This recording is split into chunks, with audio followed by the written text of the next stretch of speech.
दोस्तों, अल्लाह ताला ने 7 साल के बच्चे पर नमाज फर्ज की है। ये उम्र उनको प्यार और मोहब्बत देने की होती है और उनके बुनियादी सतून को मजबूत करने की उम्र होती है। फिर जब वो बच्चे 7 साल के हो जाएं तो 20 साल तक उन पर हुक्मरानी करें, उन्हें अच्छी आदत सिखाएं और उन्हें अपनी जिंदगी ठीक तरीके से गुजारने की तालीम दें। फिर जब वो 20 साल के हो जाए तो उनसे दोस्ती करें, उनके हमराज बने और उनकी तमाम मुश्किलात और उनके मसाइल को समझने की कोशिश करें। यही तरबियत का सही तरीका है, मगर हमारे यहाँ ऐसा नहीं है। हम 20 साल तक तो बच्चों के दोस्त बने रहते हैं, उनसे लाड़ प्यार करते हैं और उनकी हरकतों को एंजॉय करते हैं। और 20 साल के बाद जब बच्चा माँ बाप की कमजोरियों से वाकिफ हो जाता है और वो आउट ऑफ कंट्रोल हो जाता है तो हम गिले करते हैं और फिर बस परेशान ही रहते हैं।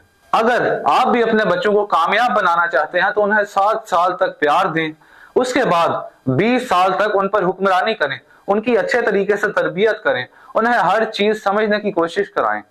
फिर 20 साल के बाद उनके दोस्त बने, उनके हर मसाइल को समझें और उनकी मदद करें।